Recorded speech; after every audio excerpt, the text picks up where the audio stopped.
you got? Look, I ain't even got it in front of my chair. Let me sit down. Look, I'm doing too much. Lower this because I'm short. Hey, what's up? How are you guys doing? This is Shamika with another episode of Dear Shamika, and we have a fatherhood panel of individuals who are active parents in their children's lives. So we got Joseph Harris, Kenny, Black 360, as well as Robert Hale. So, um, did you guys want to introduce yourselves? Basically, just going to my writing down. What's up, Joe Harris? Kenneth Ray Coleman Jr. Don't forget the Junior. Black 360, Mr. Big Drip. Last but not least, Robert Hill. Okay, Robert Hale. So, first of all, I want to ask you all, and I guess we'll start with Joseph. Joseph, are you from a two-parent household? Is your father active in your life? Yes, I raised in a two-parent household Okay. all my life. All your life, you had both parents. Mm-hmm. How about you, Kenneth? Were you raised in a two-parent household? My parents got divorced when I was 3 years old, Mm-hmm. and then my mother remarried to my stepfather, who I acknowledge and recognize as my real father. But they've been married for like 30 plus years. So you do have a father figure in your life. Yeah. Okay.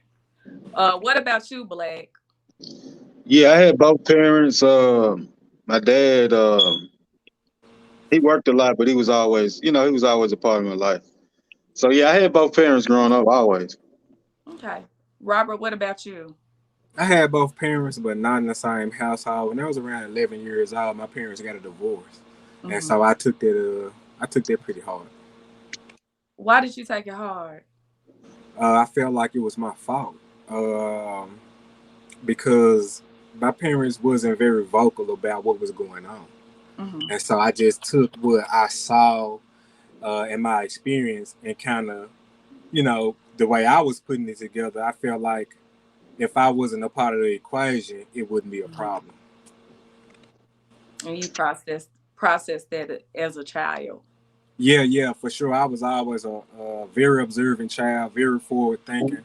I was always the kid they told, don't say that, because I always said what I saw, and it's supposed to be a secret, amongst the grown folks. But I saw it very clear. All the other kids, they ain't catch on.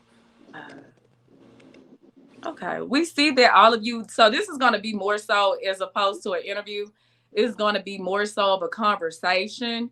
So guys, we can chime in whenever you guys want. So I noticed that all of you guys are from a either two-parent household or you grew up with a father. What impact did having a father play on your life? Anybody can volunteer to go first, or however you want to do it. For me, my father always taught me work ethic. A man works, a man provides. He taught me to never make excuses. Nobody owes you anything. Nobody owes you anything. Nobody has to do anything for you. So he taught me to always go for what I want and create my own opportunity. And that's why I got the work ethic I have today, because he taught me, hey, a man got to work, whether it's working for somebody else or working for yourself. You got to work and provide. So that's what I learned pretty much was work ethic for me. I got the same thing too. I think my dad most definitely showed me, the benefits of working hard for sure. Yeah. And my dad wasn't a very vocal person. He wasn't about to explain too much or nothing, but he'll show you though. And again, me being very observant, I got a lot from this. Some stuff I probably shouldn't have got because I might have took it the wrong way because it wasn't an explanation, said or to be had. But he most definitely taught me a hell of a work ethic, and the benefits of it just made me want to keep grinding. I think my father, he gave me explanations on for things to make sense when I got older. He took me on a car ride one day, and he was like, "This is my stepfather," but he was like, a dad is somebody who births you, and a father is somebody who takes care of their responsibility. And he told me at a young age, he was like, I didn't birth y'all, but y'all are my responsibility. So I'm y'all father. And anything that y'all need and want in life, don't ever be afraid to ask for it, and don't ever be afraid to go get it. And so those nuggets that just stay with me, he gave me an example of how to navigate through relationships by being open, honest, and vulnerable. Well, my father taught me how to hustle. Ever since I've been knowing him, he always had a job and had something on the side, cutting grass or doing anything. Then he taught me how to be a provider also. Always keep family first, and be the backbone of your situation. So yeah, he taught me how to get mine, just hustle, hustle, hustle. Cause them kids are very expensive, you hear me? Yeah, right, yeah. You right about So, that. Yeah. I'm sorry, you can go ahead. Did you No, have something else to no, I say? was saying he right about the kids being expensive. Yeah, he ain't learned about that. They terrible. They Yeah, terrible. it's a beautiful thing though. Uh-huh. So how Somebody got to do important, it. I have another question. So how important when you guys had kids, and a lot of us are, is everybody on the call from Memphis? Everyone's Yeah. from Memphis, correct? Yeah, Okay, so yeah. is it safe to say there are a lot of inactive fathers? Like you see a lot of inactive fathers in Memphis. How Right. did you beat that as far as just like men abandoning their kids? What made you guys want to step up and say, you know what, I'm going to stay a part of my child's life? Like, why?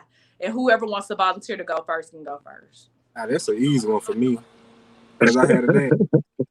Mm-hmm. Because I had a dad. Like, I mean, I ain't. It's like, why wouldn't I be a dad? I ain't got no excuse. You know what I mean? Like, my dad, he did a hell of a job. You know what I mean? And so now that I get to do it, I get to really see and understand and really value the importance of having him as my father. And also being from Memphis, also seeing how rare it is. Being a father costs a lot of money. Being a father ain't no cheap. It ain't a cheap way to live, and that's why a lot of people don't do it. I feel like a lot of people in Memphis are uneducated to a point where they can't, make enough money to take care of a family because it does cost. A house costs, a car costs, clothes costs.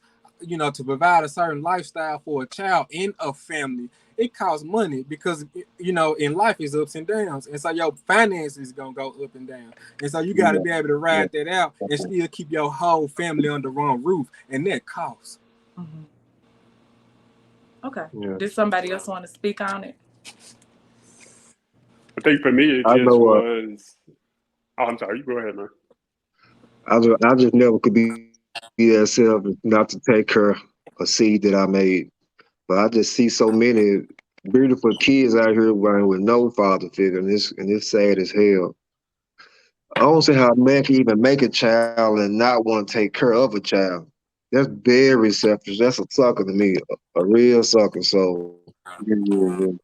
It's crazy out here, but it's a lot of deadbeat men out here, and it be the ones with the scat cats and the Hemmings and the fresh and the jewelry. They be deadbeats, real deadbeats out here. You'd be surprised all these pretty women be single and taking care of their kids on their own. Cause they chose the wrong man with the nice rims and the nice cars, and they done dolled them out and shot on off on 'em. But hey, that's here and there though. You can go ahead, Kenneth. I told y'all that I had a stepfather for over the last 30 years, but before that, my biological father, he's been in and out of my life, and I didn't see him for like 10 years straight after they got a divorce. And for me, it was just I didn't want to be like him. And it's not a knock on him, but I didn't want to leave a void in my children's life to say, what if they could have, what it could have, should have, would have. You know what I'm saying? Like kids grow up always wanting to please their mother. They always want to please their father. Even if the father's not around, they still have that intuition of wanting to please their father. And when you're not there, you're creating a void that's them streets gonna feel. Or that all that stuff. And I'm like, nah, we ain't finna have no excuses over here. Yeah. Corey. For me, it's just automatic, man. You got, responsibility. I think that comes with being an adult. Everybody, we all have to be responsible, but you can tell a lot about a man by. I always say you can tell a lot about a person from a conversation with them. Yeah, a lot of people lack character. You know what I mean? No dignity, no morals, no nothing. You know what I mean? So, for me, I always been a stand-up guy. Hey, I got to do what I got to do. I got to step up. I got to provide. Kids need this. Kids need that. I mean, to me, it's just automatic. You know what I mean? But I can't even be friends with a guy that don't take care of their kids. I can't even be friends with you. You know what I mean? Yeah. So that's just what it is. Okay, I got another question for y'all. Do you guys feel that a lot of mothers, have you seen a lot of mothers trying to keep their kids away from the father, or do you feel that that's an excuse that some men make just to stay away? Man, that's a good one. I'm gonna let somebody else go first on that one. Oh That's a no, good one, though. I haven't experienced that yet. All the women I know, they be trying to get their baby dad to get their kids. I ain't even seen some that trying to keep them away. I haven't, I but I have. don't miss those type of women also though. But I haven't seen that though. Yeah, I seen it. You I've have? seen it, and I've experienced it. I think if we understand the dynamic that fatherhood is not something that society values as a whole. That's why they Right. got family courts, child support. These are all things that cause separation within the dynamic of the household and the relationship between a mother and father. So if I know that I could go run the court and say this such and such and such, and let a judge who don't even know nothing about you say this is what's going to happen, not saying I condone it, but I understand that that causes a wedge, and that starts to trickle effect. Like you can't even. I put it to you like this: when a father has been reduced to what you can only provide, then I mean that takes a toll on the father that makes him feel some type of way. And I'm talking about like when you are in two different households, like when your kids over here, and you want to see them, you want to hang with them, but your mother, the mother always saying, well, what they got extra this or they got all this, but you ain't taking into consideration. I'm doing I'm providing child support in your house, but I'm also doing everything in this house, and you ain't contributing nothing over here. Like so I see it, and I see it. But no one else has seen mothers that are bitter and trying to keep the kid, like using the kids as leverage. Uh, I've go seen, ahead, go ahead, I've seen, Rob. Go ahead. I've seen people do that for sure. Use the kids as leverage. I got a pretty big family I come from, so I've seen a whole lot. Just in my own family, but also, out here in the streets too. I feel like it's just people use anything they can use when they don't really, have that much or know that much. They try to leverage whatever it is that they got, and whether it be a child or what they sell for, whatever it is or whatever it's for. I feel like people gonna try to use it to their advantage, and unfortunately, people use their children that way. I feel like because hurt people hurt people. Somebody might have used them in that way, and they see it okay to treat their child that way or be Hold that on, way with their child. I'm getting feedback. I couldn't really hear you. Can you repeat yourself? That problem me, my bad. No worries. So I feel like people do use their children as leverage. Basically, I'm gonna try to sum it up because I said a lot, but No I feel worries, like no problem.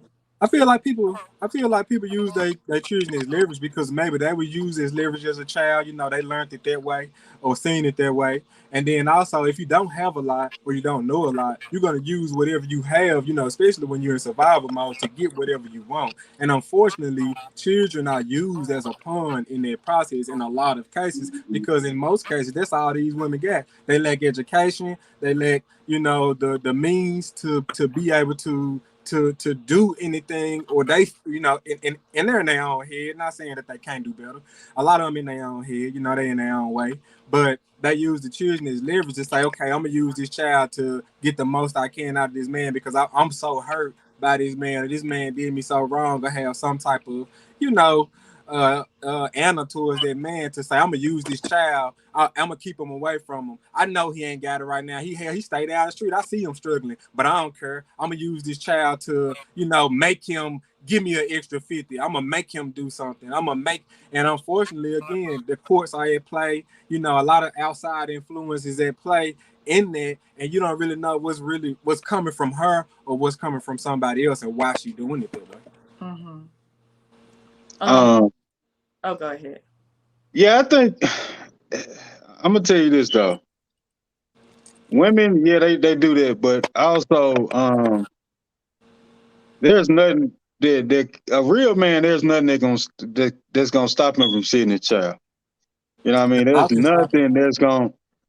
You can't give me no excuses for that. There's no court. I don't care what the white man said. There's no excuse you can give me for that. You know what I mean? So, Nah, they can legally keep you from keeping your kids though by lying. yeah, but I don't care about all that. You'll go to jail though, like, because they'll put you in a bind. It's like they still controlling you and forcing you by doing it that way. It's like, I think, man, everything can be worked out. Yeah, it's women that do that. You know what I mean? That lie, and it's a lot of women that just want to be a victim. A lot of people just want to feel like a victim too, though. You know what I mean? But I think to me, this is just my personal opinion. I think there's a way around everything.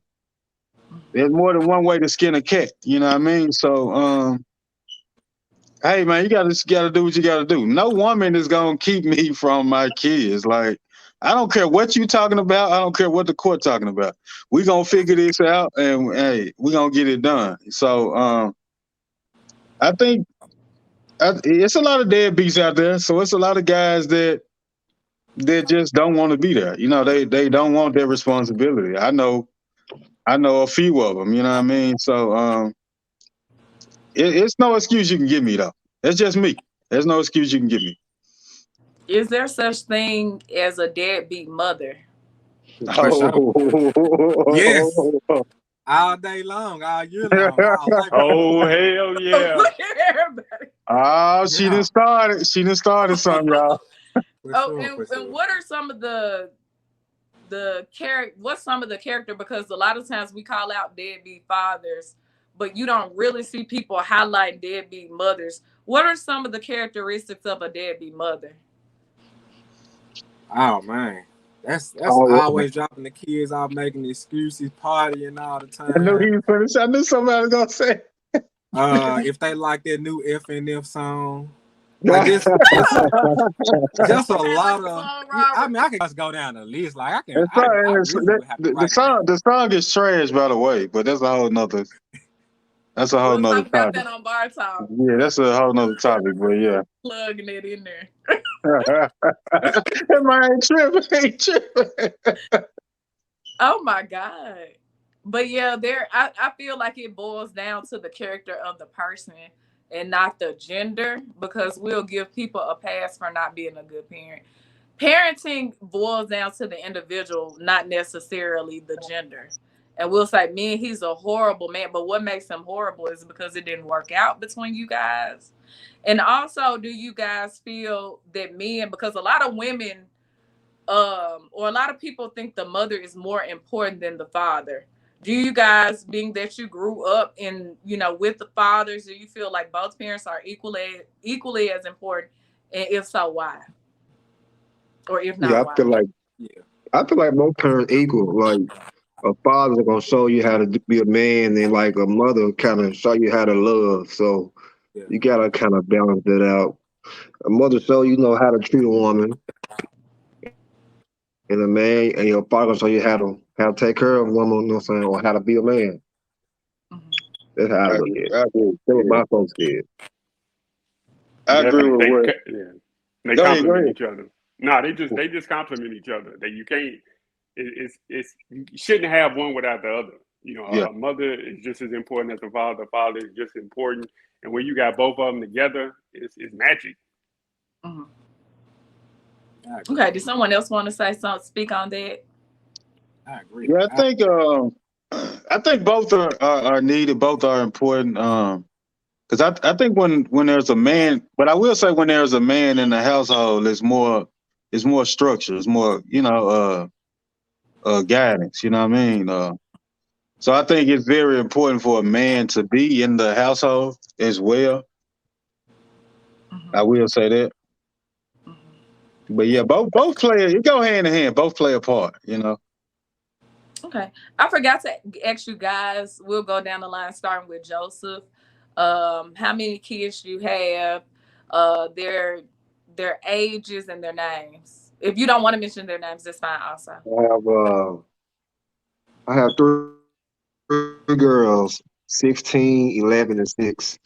China, Jada, and Macy. And my 16-year-old is actually my stepdaughter, but I've been in her life since she was 3, so I just take the step off. Okay, before we go to Kenneth, I have a question about that. Because some people, when you're dating, and I know you don't care, are people accepting of the fact that you decided to step up for another step up and be the father to a child who isn't biologically yours? Because I've noticed like a lot of people can be jealous and like, she's not your, biologically your daughter. But what made you say, hey, I'm going to stick by her and, continue to be a father figure? Because I know she needed that guidance, and her biological father wasn't doing it. And she stepped up to the plate, and she came with the package deal with her mother. So I was up for the challenge. So yeah. Respect, man. Respect. I like that. That's commendable. I like that. Kenny, I'm sorry. Go ahead, Kenny. I got 2 girls, K and K, Kennedy and Kirsten, 12 and 8 years old. Okay. I got London, Paris. I got 2 girls, London and Paris. Paris is 2. London will be 4 in August. The babies. Yeah. 2 kids in, 1 girl, 1 boy. 12 and 15, Robert the third, and Caleb. Okay. We'll start with because everybody else has girls, so I noticed Robert is the only one with a boy and a girl. What do you kind of switch your parenting up when it comes to both? Yeah, for sure. My son. And what does that look like? Well, my son has I'm not sure if this is wholly gender based, but they just have totally different personalities. My daughter is like, when you think of, everything of the younger generation, she all there. Like, her whole personality is like a cartoon. Like, how she responds to things. Like, we actually, when we talk to each other, we actually whisper, because that's just what she prefer. Like, she's a whole another universe on her own. She got a big imagination. She reads a lot. My son, he's a doer.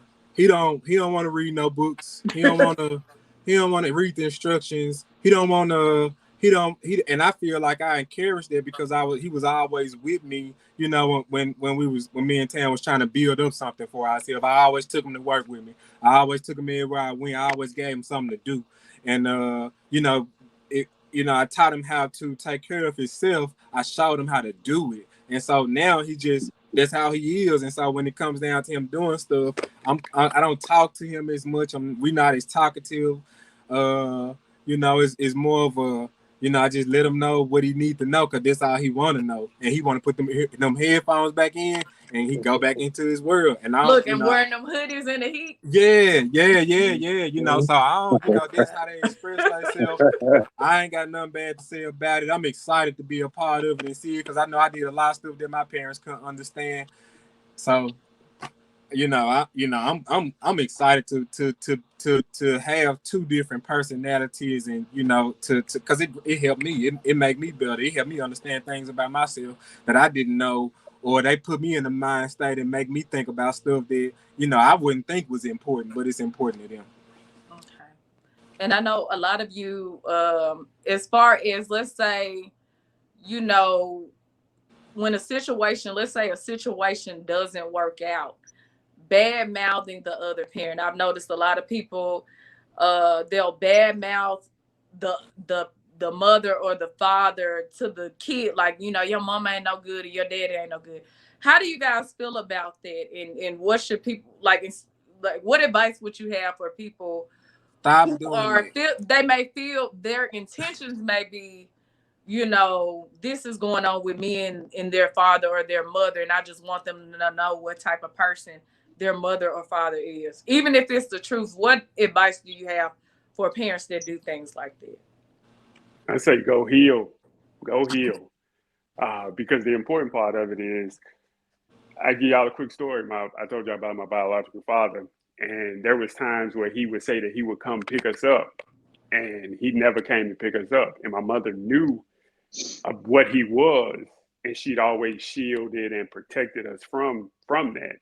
And so she would talk stuff about him, and that almost made me gravitate towards him to want to learn and see if it was true or not. Mm-hmm. And so you got to be careful in how you do it, because then that causes resentment between you and your mother, because you talking about somebody that, even though he's inactive, I still love him. I still care about him. He's still a piece of me. And I think so often, so many people talk subconsciously and don't even know the hatred and the venom that they have in their hearts, but it just come off so natural. And that's why I say go heal, because if you heal, like I give you an example. Like, I know a father who can't stand his children's mother, but he'll never say nothing negative about her. He's always uplifting her, because, especially around the children, because his motto is, I don't want you to never come back and say that your father said anything negative about their mother, or I don't want you to grow up thinking that it's okay to do that. Just because the two people can't be together, it don't mean that you got to go bad mouth. It don't mean that you got to go talk bad. Like, you still supposed to protect their heart, because you got their seed. Yeah, I think with, and you know, Shamika, we talked about that before, about with, you know, the co-parent and people talking, and, you know, the whole back and forth. I think it shows growth when things don't work out and you can still be mature enough and, you know, co-parent, and you can keep it moving. It don't have to be beef. And I think not even with co-parent, I think with anything in life, people need to understand that we can have a disagreement and we can keep it moving. You know, we can be cordial, and, you know, it just shows growth. You know, so it don't necessarily have to be a beef. Me personally, I would never do that, because it just puts everybody in a bad space. You know what I mean? So that's my take on that. Yeah, it sounds like that person still hurt by the situation and haven't healed yet, and just in their feelings, man or woman. Mm-hmm. But it's not healthy for the kids also.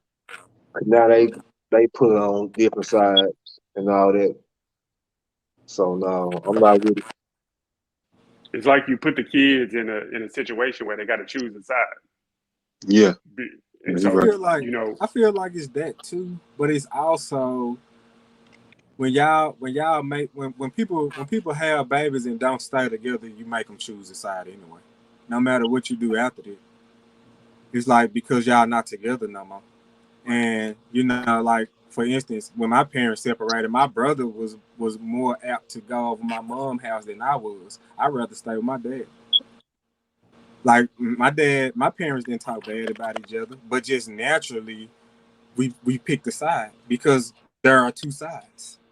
Mama over here, dad over here. Sometimes you like mama house better than daddy house. Sometimes you have to get away with a little bit more with mama than you ought to be able to get away with daddy. When you separate, you just naturally make the kids choose a side, and that's one of the things that made me want to be married. That's like so important to me, because I grew up that way and I had to choose a side. Like, I ain't want to. My parents didn't talk bad about each other. They just didn't do that. You know, they just didn't. But I still had to. I still felt like I had to pick a side. Man, I like that. That's a very good point he made. I like that. I never like thought about it like that. Yeah, he make a very good point. I like that. and even with that, that's why I try to be intentional and conscious about having a healthy co-parenting relationship with their mother, because I don't want them to get to a place of kids are sneaky as heck. So they know how to play each other off each other, Wow, play the sides, and do all that. So if we can if we can healthy talk to each other, excuse me, I'm tongue tied.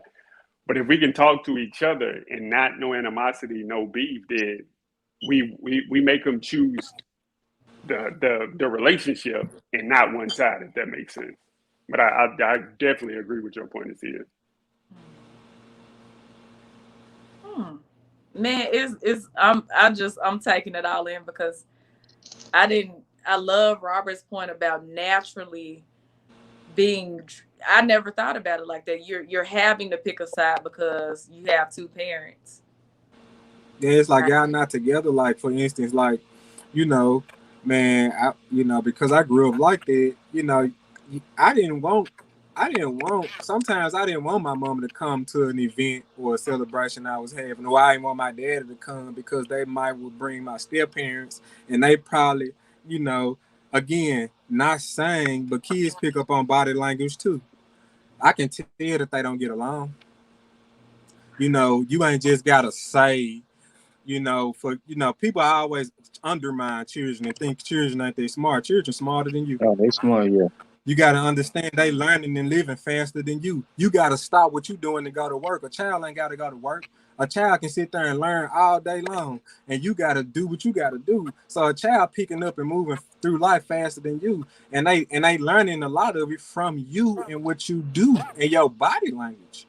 I picked up a whole lot that my folks weren't getting along. So again, they ain't say nothing, but I still put a story together in my head. I said, well, they doing this happening, she's sitting like this, look at how she looked at her, look at how he said hello. You just putting all this stuff together in your head as a child. Again, you a child, you ain't focused on nothing important. You just focus on what's in front of you, and you taking it all in. And you a child, when we kids at a certain stage, we learn the most in between a certain age. And so you just taking it all in. I took in these things, and early on, I couldn't verbally express what I was feeling, but now I can, and that's what it was. It's like, man, I could tell they don't get along. I don't want to be around none of them, or I don't want to be around this person at a certain time, or I don't want to be around this person at a certain time. I think unconsciously, still, even though you're a parent, you're a person, and you do things or are triggered by things that you don't realize that affect other people, especially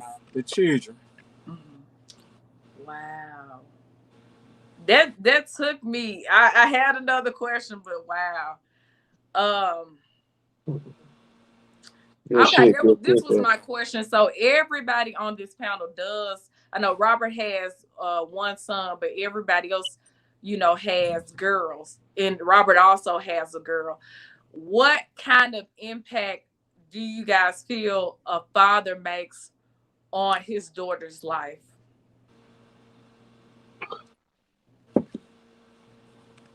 We'll start with go first. Okay. You gotta treat them.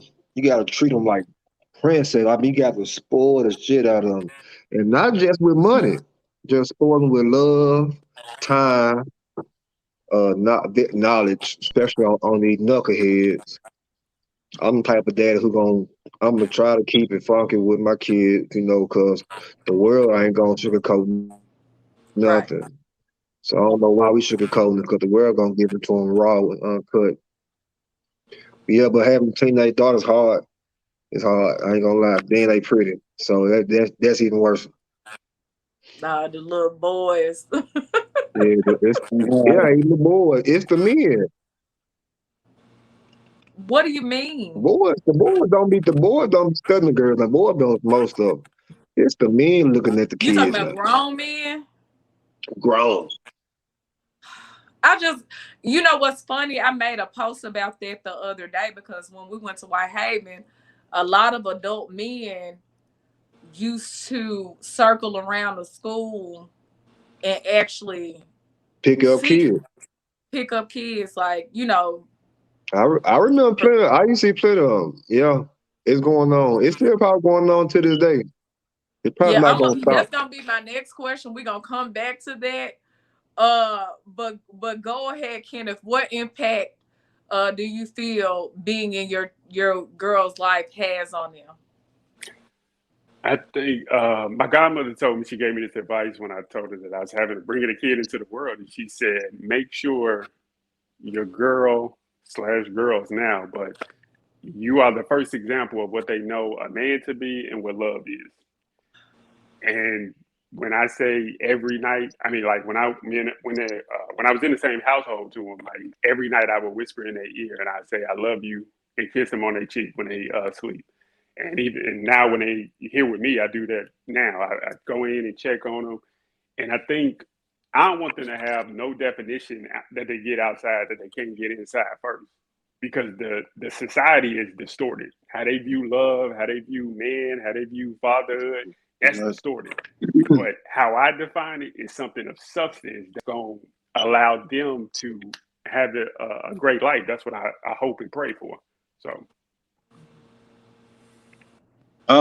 For me, it's just pretty much time and happiness. You know, making sure that they know what happiness is, even if it can be something small. Something small as, hey, taking them and buying them a toy or getting them some ice cream. And also make sure that they learn how to share. You know, y'all share with each other. Y'all love each other. Hey, give your sister a hug. Give her a kiss. Tell her you love her. You know, making sure that they have that bond with each other. That's what I'm here for. Making sure that they have a bond. So, yeah. And also show them how to be treated. As far as like when you walked on the street, a man should always walk on the inside of the street. You walk on the outside, like towards the window or whatever. The man should always hold the door open for you. You should always walk in first. Just show them how they should be treated. So when he don't come correct, she gonna check him. Hold on now. Why you didn't do that for me? You know, mine gonna be ready for me. He right there. Robert? I don't know if I could answer that question. My daughter changed me. Oh. Man, I grew up in the household with me, my dad, and my brother. So it wasn't no nurturing up in there. You know, everything about me was tough. You know, I walk around with a frown on my face. You know, I walk around a certain way, you know, because, you know, growing up with dudes, with all guys, you have ain't no nurturing. And so, you know, ain't nobody saying I love you or nothing like that. And so what changed it for me was, you know, just being with Tam. Tam a really nice woman. I was just about to say that's that Tam boy. Yeah, she's a really nice woman, and I love Tam. I love her to death, and I love her to death because one of the things I understand about her is how she balances me out. Again, I ain't grow up with that nurturing thing, but Tam did, and so she taught it to me, and in turn, it made me want to change to be better for my daughter. It made me want to step it up and say, look, man, I know, like my guy said, your first opinion of a man gonna be based off me. So let me step it up. You ain't never finna see your mama having to ask me to do nothing. I'm finna go and do it. I'm finna ask her, you need help? I'm finna open the door for her. I do the same thing. I try not to do it all the same, so it's a difference. This is my wife and this is my daughter. But I try to make sure that I provide my daughter a lifestyle that's gonna be hard to match. Wow. I treat her a certain type of way. Like my guy said, it ain't about no money. I treat her a certain type of way. I put her on a pedestal and treat her with a level of care that's gonna be hard to match. And I treat my wife the same way. I put on the even higher pedestal to show my daughter, look, baby, this is what you probably be looking for when the dude talking to you. Otherwise, he ain't talking about nothing. Turn him loose. But you know, the heartbreaking thing about it is a lot of women watching this show who may have grown up not having a father, who date from a place of unawareness. And then when they date, it's like, why can't I find? But you don't really know what you're looking for because you've never experienced having a father figure, whether it be an uncle, it's levels too, though. You know, you'll probably be more fit with a person that a man that's trying to learn how to be a man. Y'all can grow together. Mm-hmm. If they're trying to learn, you know, that's I ain't gonna lie. When I was younger, in my early 20s, that's the only thing I aim for is women who haven't had a father figure. Cause those are the really. ones they gonna go the fastest. You can tell them anything. This I'm being, man right Right, for here. real. two-parent household, Joseph. All I'm right, saying, bro. Man, I'm being real. all right, bro. From my No, I'm teenager laughing time, because you came from a two-parent household. This man right hey, here. if I'm lying, I'm flying. Cause they looking for love in any way. I Oh, so got, If you he can got a show them point just a though. I get little what he's He bit, saying. tell the Yeah, truth though. yeah, he got a point. Yeah, he got a point. so you're saying some men prey upon women. Now this also for you exactly. women that be putting them statuses about, you know, I'm really hurting. I'm just want somebody to treat me right. Y'all letting these lurkers Somebody know. gonna come too. Yeah. Yeah, they So gonna get you. Hey, bro. this is another story for another day. We But need Hey, they're that my man, past, answer though. the They're my question I past. asked. They're my Robert past, Craig. ladies. They're my past, ladies. They're my What past. Robert say? Robert said they gonna come. He right though. They gonna come. They gonna come for their Yeah, they inbox to gonna get to come blowing too. up. They They probably gonna gonna come come. for y'all after this He episode. Their put that inbox Amber gonna get to alert out blowing there. up. Them, I'm them, noti- sorry. them notifications get to going off. Yeah. Yeah. Joseph brought up a great point. Probably like a couple of questions ago. How do you guys shield your daughters from predators? Because there's a lot of predators, like we were stating previously, or you know, you guys who don't necessarily have teenage daughters. What steps are you going to take as they get older? Because a lot of men are preying upon teenage girls specifically for those reasons. Like, okay, some of them don't have a father figure, so I'm gonna prey upon them. How do you protect them from that?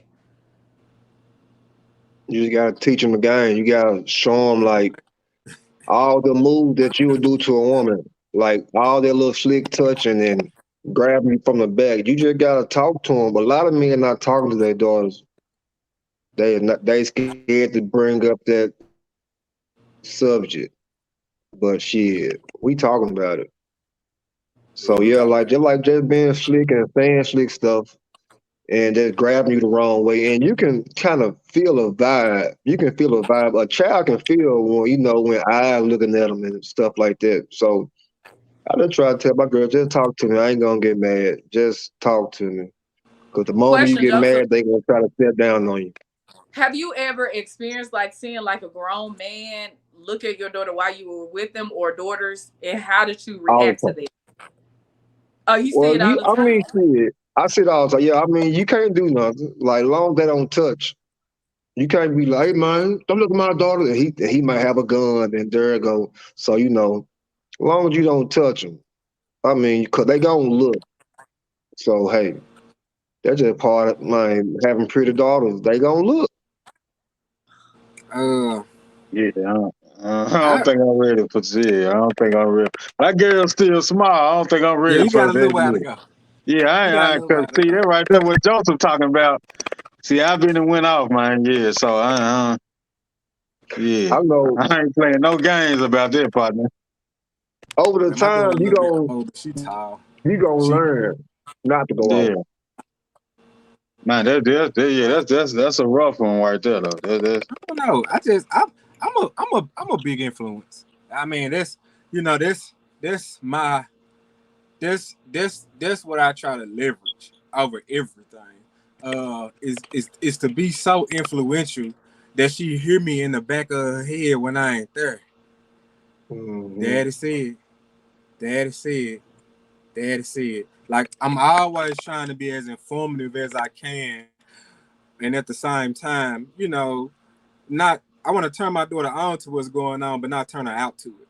A lot of times you could be teaching your child something, and they'll look at it like it's the best thing ever, and you trying to warn them against a trap, and all they can see is the gold in it. They like, ooh, I can't wait to do that, and you tell them like, no, don't do it, slow down, like no. So you know, I don't want to come in my child so serious that I scare her away, like Joseph said. I want her to always be able to talk to me about it. But at the same time, I want to be so much of an influence that her first mind is, you know, Daddy said, you know, hold up, slow it down, take your time, think about these. Look, the guy ain't coming fast, baby. You need to take some time and inhale it. Don't let nobody rush you to make no decision. I always tell my child, if somebody rush you to make a decision, they don't respect your mind. Because if they respected your mind, they'll give you the time to make your mind up. So I always just try to influence my kids in a way where, again, if I'm not around, that it's still sticking with them. I try not to yell, I try to be calm, but I always try to say what matters. I don't cackle a lot. You ain't gonna see me joking with my kids a lot. I don't do that. Like, but they know when I talk, it's serious. All right, Pastor Robert. That boy preaching, man. All right, Pastor. On this good Sunday, man. He ain't doing no joking. That boy preaching on this good Sunday, man. What y'all talking about? Right, okay, this is the last question. We're about to wrap. What if? Oh, sorry. What advice would you? Because I'm supposed to be serious. What advice do you guys have for a father that says, you know what, I want to be a better father? Where do they start? Wow. Right, that's a Learn good your kids. Yeah. Study your kids. It starts within you. It starts within yourself. It's a mindset thing too. If you know, you gotta tell yourself that, like, I'm a good father. I know I am. I mean, the more you tell yourself that, the more you gonna act out your actions, you know. But yeah, to all my up and coming pops, daddies out there, hey, good luck, cause it's hard. I ain't gonna lie. And, you know, it's a beautiful thing, though. Being a father is a beautiful thing. I think it's just like he said, a mindset. You have to want to be there, and you have to want to be better as well. I think it's just about building a bond, talking to your kids, spending time, like little things. Like I just said, taking them to the store, getting them some ice cream, getting them a toy, or any little thing to kids. To them, any little thing to us, it might be little. To them, it's a big deal. Like, it don't matter what it is, you know what I mean? So you can take them to the park to swing. Man, it don't matter what it is. Kids, they appreciate anything. So it just starts with, it just starts with building a bond, just spending time. Anything you can do anything to help is good. So just be present. Right. Pretty much. Yeah. Pretty much. Yeah. Okay, yeah, I hope you guys watch kids, because you are the difference. You make a difference, and kids like to be encouraged. Like, we like encouragement. Like, a lot of us say, people aren't supporting my business. People aren't supporting kids. Right. And we'll leave it on that note. And also, I know all of you guys have a business, so as we do, I've started to plug your businesses. Haven Transport, holla at me, LLC, Haven Transports, cargo vans. I am a stylist, director, videographer. Filming 360 is my videography. You can contact me for any kind of visual content. Also, you can contact me for any kind of styling needs. Also, I own a podcast, No Filter Podcast. So make sure you get at me. Robert Hill, Hair Care Beard Company, the Beard Experience. Man, there's a lot I can say. Reflect Project dropping on Father's Day. I got a Father's Day sale going on, so you know, if you got a father, a role model in your life, give him the experience that he deserves for Father's Day, and come shop with Hair Care. Yeah, for sure. Robert and Tam also have a YouTube channel coming out pretty soon. What's the name of your channel, Robert? Oh, it's gonna be called The Hells. It's gonna be primarily based on it's gonna be more personal, more intimate, more about the places that we actually go, and the things that we actually do. We full-time entrepreneurs, and we have been, I have been for 15 years now, and Tam for about 2 years now. And so our life is a lot different than most people. We do things at different times. Y'all fun as hell too. So they fun. I be Yes. watching y'all TikTok. Y'all been I having me gotta rolling. I gotta start tuning in to him. I gotta start tuning in. Y'all TikTok been having me rolling. Y'all funny. I've been on I town Oh, for they a long hilarious. time also. I appreciate it. I appreciate it, man. We try to bring that balance to social media, man. That try to be in a line that we don't see a lot of people in. A lot of people don't get to see young Black families building and doing things, and so that's the line that we want to be in, and that's what we want to try to bring to the Hell YouTube page. Yeah. One more thing about that, I hate to keep talking about the Hells. The Hells have this video where Robert has on a bonnet and he's acting like Tam, and Tam is acting like him. Y'all need to really check out their videos. Their videos are hilarious. Ryan Curry. A pizza man, you know how the pizza man had the thing on, got the pizza bonnet on the head, and it was just, I was done. Right. He's acting like Tam, but That's funny. Tam too as well, because Tam actually she's her husband. But thank you guys for being on the show, and I'll see you guys next time. Say bye. That's all good. Yeah. All right, y'all. Peace out. Peace. Yeah. Peace out. Love. Take care of your kids. Real Exactly. father. Real Y'all father be safe. stand up. You heard me. Bye.